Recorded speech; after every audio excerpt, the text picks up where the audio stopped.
이스라엘을 이끌었던 여자 사사 드보라는 카리스마를 가진 사사가 아니었다고 말씀을 드렸어요. 그는 오직 그가 가지고 있는 것이라고는 하나님 말씀밖에 없었던 평범한 여인이었습니다. 그래서 스스로에게 깰지어다라고 되뇌이면서 그렇게 할 정도로 연약하게 그지없는 사람이었다고 말씀을 드렸습니다.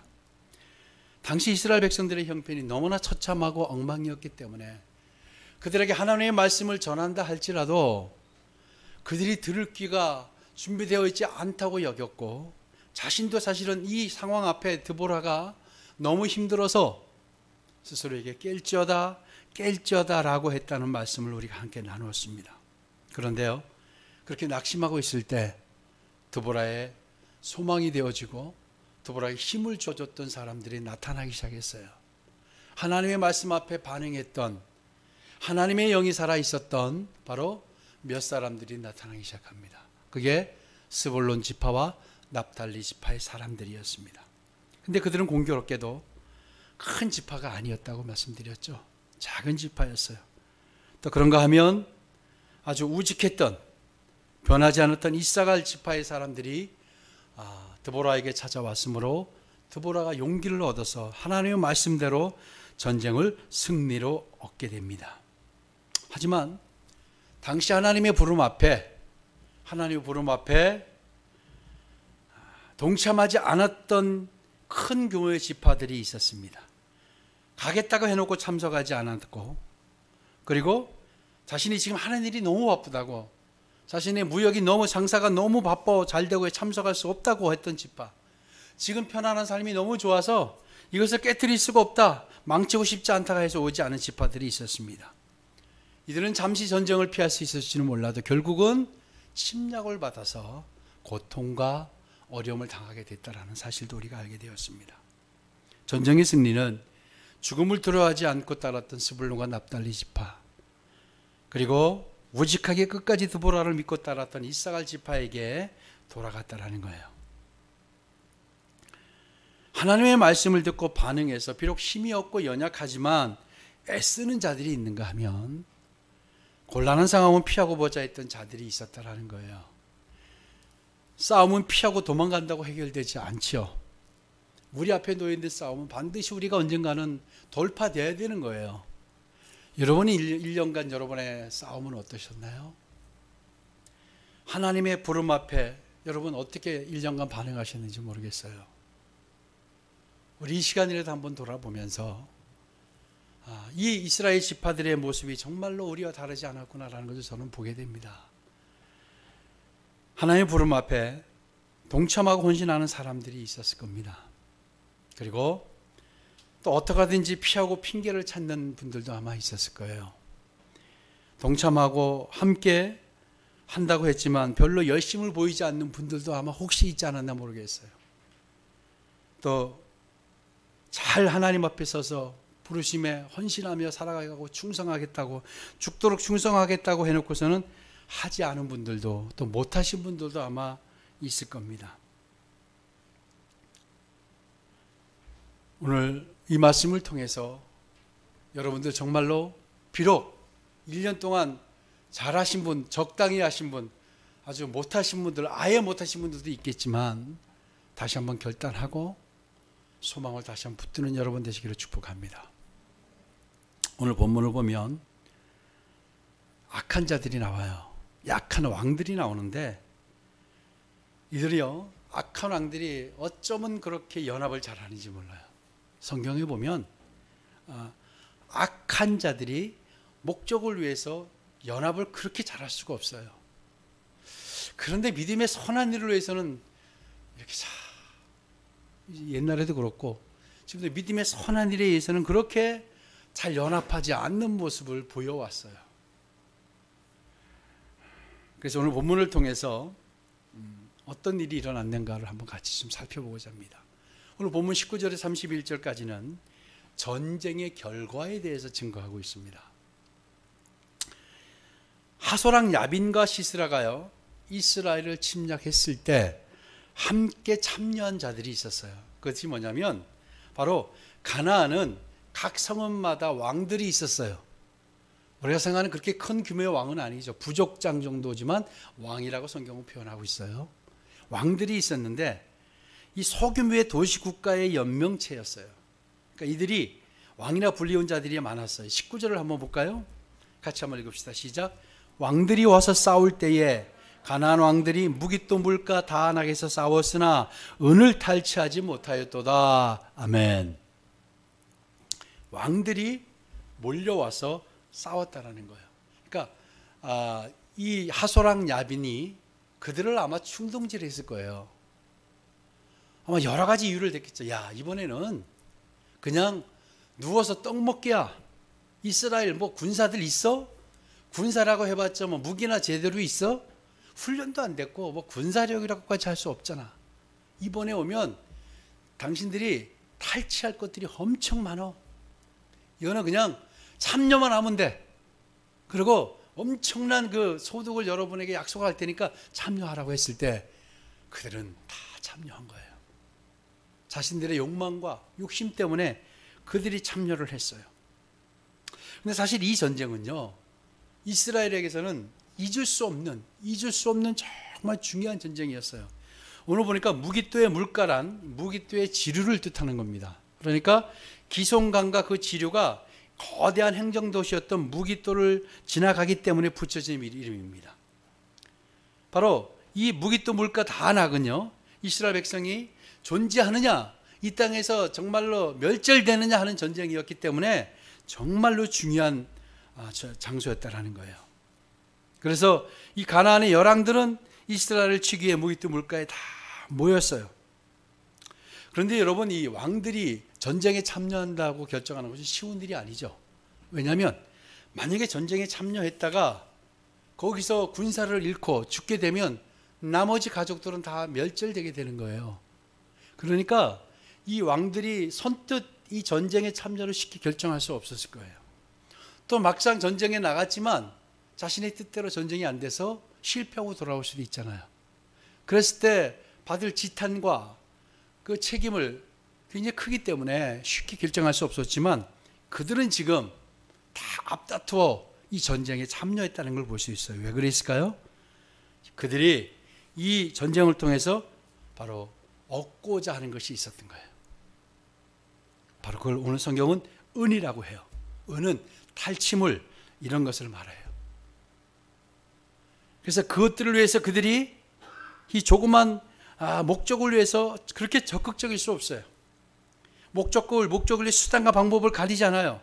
그래서 조그만 이익에도 벌떼같이 달려들었던 것 같아요.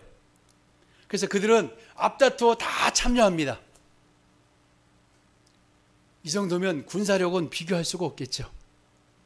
여기에 하나님의 섭리가 있었어요. 그들은 자신들의 욕망과 자신들이 취할 것 때문에 달려들었지만 사실 여기서 하나님의 섭리가 있었다는 거예요. 그것은 약하디 약해 보이는 이스라엘을 통해서 당신의 위엄과 이스라엘에게 기적과 확신을 보여주시려고 했다라는 겁니다. 이스라엘의 입장에서 보면 엄청난 위기죠. 그렇죠? 엄청난, 그들이 열왕들이 왔다는 걸 몰랐겠어요? 알잖아요. 전령들이 있으니까 당연히 알았을 거예요. 얼마나 위기였을까요? 얼마나 두려웠을까요? 그런데 이것은 다 하나님의 섭리였다는 거예요. 여러분, 하나님께서요, 잘 아셔야 될 것은 하나님께서 우리 믿는 자들에게 세상의 힘을 그렇게 주지 않아요. 한번 잘 생각해 보세요. 하나님께서 우리에게 세상을 떨칠 만한 그런 능력을 주시나요? 이상하게 하나님이 우리를 선택하시고 하나님의 사람들에게 세상적인 힘을 그렇게 허락하지 않으시는 것 같아요. 물론 예외적인 경우가 있지만 그래서 세상은 자기들이 보이는 것만 보게 되죠. 그래서 이 열왕들이 달려왔던 것은요, 앞뒤 가리지 않고 달려온 것은 자기들이 눈에 보이는 것만 보았다는 거예요. 자기들이 눈에 보이는 현실, 그 상황만을 보고 집착해서 달려온 거예요. 세상의 목적은 뭐예요? 세상으로 대변하는 사탄의 목적은 뭐예요? 하나님의 백성을 무너뜨리는 것이 그들의 목적이죠. 그런데 이상하게 사탄도 그렇고요, 세상의 악한 자들이 다 눈에 보이는 것에 그렇게 집착을 해요. 보니까 눈에 보이는 것을 때문에 목적 때문에 달려든 것 같아요. 그러니까 여러분 믿음이 깊은 그리스도인은 눈에 보이는 사람만을 보지 않아요. 그렇죠? 신앙이 깊은 사람들은 눈에 보이는 현실과 상황만을 보지 않아요. 무엇을 보죠? 그 뒤에 계시는 하나님을 봐요. 그렇기 때문에 이 신앙이 깊은 믿음의 사람들은 일희일비하지 않은 거예요. 왜? 지금 이 현실이, 지금 보여지는 이 상황이 전부가 아니거든요. 근데 세상은 어때요? 그게 전부라고 말해요. 현실이 중요하다고 말하고 현실이 전부라고 말하기 때문에 하나님의 사람들이 무너지는 거예요. 근데 애초부터 우리는 그렇게 지음받지 않았어요. 우리는 현실과 상황을 쫓아가는 자로 만드신 게 아니라 현실과 상황을 다스리라고 만든 사람들입니다. 아멘. 우리의 능력은 거기서 나오는 거예요. 현실과 상황을 뒤쫓아가는 여러분들 회개하시기 바랍니다. 현실과 상황을 다스리게 만드신 것이지 우리를 쫓아가게 만들지 않으셨어요. 그래서 일반적으로 신앙이 약한 분들은 어때요? 현실의 상황에 실망을 하는 거예요. 왜? 현실과 상황만 보는 게 그게 전부라고 판단되어지는 거예요. 아직도. 그런데 우리 그리스도인은요, 그렇게 지음받지 않았다는 걸 기억하시기 바랍니다. 여러분, 현실과 상황을 여러분이 다스리십시오. 이미 하나님께서 우리에게 그런 능력을 주셨다고 저는 확신합니다. 믿음이 있는 자는 눈에 보이는 것만을 보지 않고요, 뒤에 계신 하나님의 능력을 보는 사람들이에요. 그렇게 믿으시죠? 여러분, 그렇게 되시기를 소망합시다. 여러분, 그런데 눈에 보이는 현실만을 보고 판단하는 것은 세상이에요. 그래서 열왕들이 자신들이 볼 때 눈에 보이는 현실을 보면 100% 이거는 우승이, 이거는 승리거든요. 그렇죠?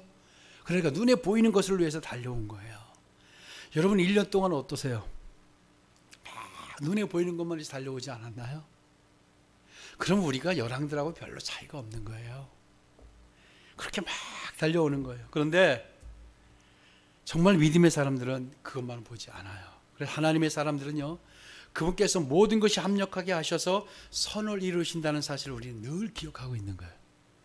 여러분, 이걸 기억하셔야 돼요. 하나님의 사람들은 하나님께서 모든 것을 합력해서 선을 이루게 하십니다. 아멘. 그런 하나님이 이때를 놓치실 리가 없죠. 여러 왕들이 연합해서 싸웠어요. 오늘 보니까요. 그런데 뭐라고 성경을 이야기해요? 은을 탈취하지 못했다라고 이 전쟁의 결과를 이야기해요. 그러니까 그들이 달려온 것은 소용없게 되었다라는 거예요. 아멘. 그들이 눈에 보여서 그게 정말로 취할 줄 알았어요. 엄청난 전리품을 얻어갈 줄 알았는데 어떻게 됐다고 그래요? 성경은 소용없는 싸움이 되었다, 이렇게 얘기합니다. 여러분, 소용없는 싸움을 1년 동안 달려오신 거 혹시 아니세요? 그렇게 됐다면 우리 정말 회개합시다. 눈에 보이는 것만을 위해서 달려왔다면 소용없는 싸움이라는 거예요. 성경은 우리에게 끊임없이 일관되게 말합니다. 눈에 보이는 것만을 보지 마라 라고 이야기합니다. 은을 탈취하지 못했다라는 것은 그들이 패했다라는 의미죠. 그들은 보기 좋게 패했다라는 거예요. 보기 좋게 하나도 얻은 것이 없었다라는 거예요.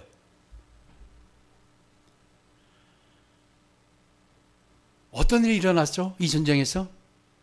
인간의 경험으로 보면 여러분, 기송강이 범람할 수 없었어요. 이 철병거를 이끌고 들어오는 이 장수들이, 이 군사 지도자들이 이때가 건기인지 우기인지를 모르고 달려왔겠어요. 그죠? 절대 이들이 달려왔던 시기는요, 비가 내리지 않는 시기였어요. 그래서 다 말라버린 땅이에요. 거기는요. 기송강은 우기와 건기가 정확하게 구분이 되어서 이 건기에는 땅이 아예 바싹 말라버린다고 합니다. 그러니 철병거를 가지고 올 수 있었잖아요. 그러니까 인간이 가지고 있는 모든 첨단의 것을 다 동원한 거예요. 인간의 판단으로, 인간의 경험으로 보니까 이게 우기가 아니고 건기였기 때문에 이건 승리를 따놓은 당상인 거예요. 그렇죠? 인간의 모든 것을 집약해 보니까 그동안의 경험과 노하우와 일기를 보니까 이거는 당연히 승리하는 게 철병거를 끌고 가도 되는 상황이었어요. 기송강은.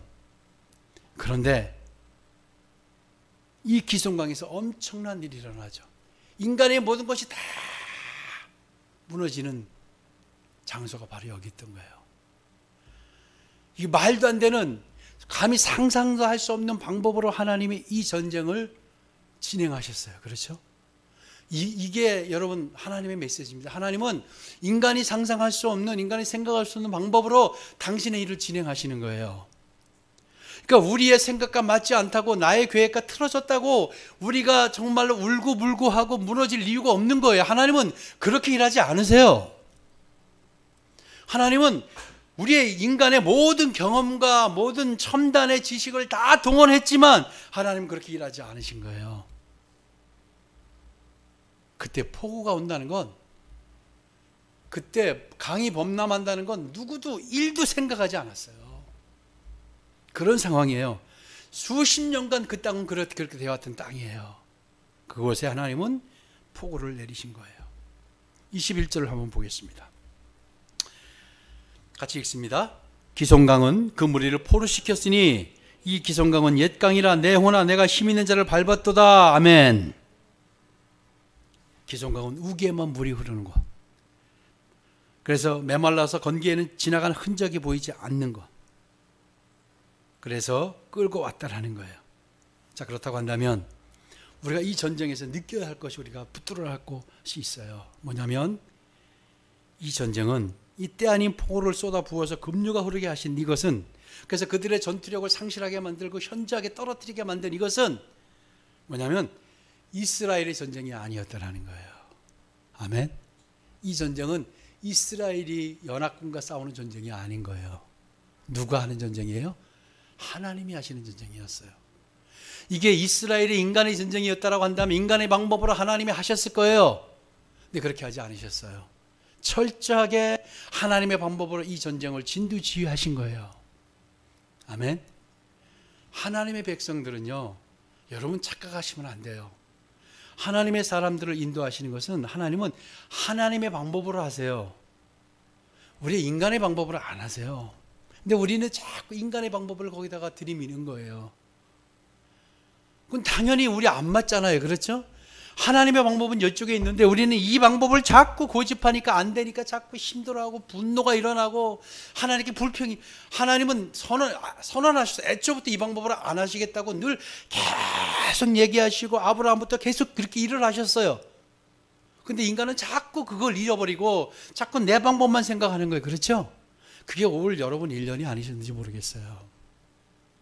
여러분 꼭 기억하실 것은, 하나님의 백성들에 한해서 하나님은요, 하나님의 방법으로 일하세요. 꼭 기억하시기 바랍니다. 여러분, 철병거가 습지에서 어떻게 능력을 발휘하겠습니까? 그런데 이 싸움은 하나님의 싸움으로 말미암아 모든 것이 다 뒤집어진 것, 모든 상황이 다 바뀌게 되었던 겁니다. 그래서 두보라가 그 노래를 하고 있는 거예요. 20절로 다시 돌아가 보겠습니다. 자, 이 전쟁을 누가 했는가 한번 보세요. 자, 20절 시작. 별들이 하늘에서부터 싸우되 그들이 다니는 길에서 시스라와 싸웠도다. 아멘. 아멘. 누가 싸워요? 별들이 하늘에서부터 싸우되. 이건 분명 시적인 표현인 건 맞아요. 근데 이것은 하늘의 별들이 직접 싸우듯이 천둥과 번개를 동원하면서 앞다투어 비를 내린 거라고 얘기하는 거예요. 이거 누가 싸운 거예요? 천둥과 이 별이, 별들이 싸웠다라는 거예요. 이것은 다시 얘기하면 하나님이 싸우셨다라는 거죠. 물론 시적인 표현이지만 어쨌든 하나님의 도우심으로 시스라와 야빈의 군대는 그렇게 무너졌던 겁니다. 그들이 그때 상황이 얼마나 다급하고 황급했는지, 그때의 우리 22절을 보면요, 그때의 군마가 빨리 달리니 말굽소리가 땅을 울리도다라고 했어요. 얼마나 허겁지겁 그들이 달려갔는가를 표현한 거예요. 그리고 그들을 얼마나 재빠르게 숨가쁘게 쫓아갔는지를 또 이야기하는 거예요. 하나님은 이렇게 일하십니다. 아멘. 누구도 상상할 수 없는 방법으로 일하신다고 여러분 가슴에 새기면 우리가 절망하고 실망할 이유가 이젠 전혀 없어요. 그렇죠? 어떻게 할지 모르잖아요. 아세요? 여러분, 하나님이 여러분을 어떻게 일하실지 아세요? 모르기 때문에 우리가 할 거는 뭐예요? 기대하는 거예요. 아멘? 실망이 아니라 기대하는 거예요. 하나님이 이 위기를, 이 코로나 시즌을 어떻게 우리에게 역전시키셔서 어떻게 우리를 다시 빚으실지 우리가 기대합시다. 다시 우리가 기대하는 거예요. 오늘 제가 좀 특별히 주목하고자 하는 것이 23절과 그 이후의 말씀이에요. 23절을 한번 볼까요? 같이 한번 읽읍시다. 시작. 여호와의 사자의 말씀에 메로스를 저주하라. 너희가 거듭거듭 그 주민들을 저주할 것은 그들이 와서 여호와를 돕지 아니하며 여호와를 도와 용사를 치지 아니함이니라 하시도다. 아멘. 하나님이 저주하라, 저주할 자다, 이거 잘 얘기 안 하시잖아요. 저주하라, 저주할 자다. 여러분, 왜 저주하라고 했을까요? 그리고 계속해서 끊임없이 저듭떠듭 그 주민들을 저주할지어다라고 왜 그랬을까요? 이 메로스는요, 아마 성경학자들이 이렇게 연구해 보니까 납달리에 거주하고 살았던 가나안의 거민들이에요. 납달리 지역에 살았던. 근데 납달리의 영향을 많이 받았던 것 같아요. 어떤 게 어떻게든지 모르겠지만 납달리에게 영향을 많이 받아서 이 납달리가 나가시면 싸우고 있잖아요. 그러면 여기를 도와야 되는 상황이었던 것 같아요. 정확히 뭔지는 모르겠어요. 그렇지만 그들을 돕지 않으면 안 되는 상황이 뭔지 아시죠? 당연히 도와야 되고 당연히 하지 않으면 안 되는 이 민족, 바로 이 거민들이 메로스였다라는 거예요. 근데 그들이 바로 여호와를 돕지 않은 거예요. 하나님의 백성들을 돕지 않은 거예요. 그러니까 어느 정도였는지 아시겠죠? 그들이 관계가, 그러니까 돕지 않았다고 그를 저주하라고 했어요. 저주하라, 저주하라. 그들이 왜 안 도왔을까요? 저는 기회를 봤다고 생각해요. 이 싸움은 끝났다. 이 싸움은 끝났어. 우리가 납달리를 도왔다가는 완전히 끝이다라고 생각하지 않았을까요? 그래서 자기들이 그 상황 판단을 하고 메로스가 판단을 한 거예요. 제가 볼 때는. 군사가 아무리, 그래서 우리 여러분, 내가 힘든데 누가 도와준데 사실 저 사람이 나를 도와준다고 해서 이 문제가 해결이 되지 않아요. 그래도 그 사람이 자기 힘은 안 되지만 자기 있는 걸 최선을 다해 나를 도와주면 어때요? 이 사람은 평생 잊을 수 없어요. 우리 인간이 그걸 모르지 않잖아요. 메로스가 그걸 모르지 않았을 거예요. 그럼에도 불구하고 이들이 이렇게 판단한 것은, 이 전쟁이 끝났다. 그냥 끝난 전쟁이야. 우리가 납달리를 도왔다가는 이건 멸절될 거라고 생각하지 않았을까, 저는 그렇게 생각합니다. 정확한 이유는 모르겠어요. 그러나 그런 상상들을 할 수 있을 것 같아요. 그래서 어떻게 되었을까요? 저주를 받게 되는 거예요. 결과가. 그런데 성경을 보니까요, 아주 그와 대비되는 상황에 한 여인을 끌어들여요. 우리가 물론 이 야엘이라는 여인을 몇 주 전에 같이 나눴죠. 메로스가 해야 되는데 하지 않은 것. 그리고 이어서 나오는 이야기가 뭐냐면 느닷없이 야엘이 튀어나와요. 자, 여러분, 야엘이 누군지, 겐 사람의 후손의 아내였던 이 야엘. 이 야엘에게는 저는 이때 상황이 시스라가 도망가서 이 야엘의 집에 들어왔잖아요. 저는 정말로 야엘이 하늘의 기회, 천우의 기회를 저는 잡았다고 생각해요. 만약에 야엘이 이 기회를 어떻게 하든지 숨겨지고 이 시스라를 살려냈다고 생각해 보세요. 그 가문이 받을 영광이 어떻겠어요?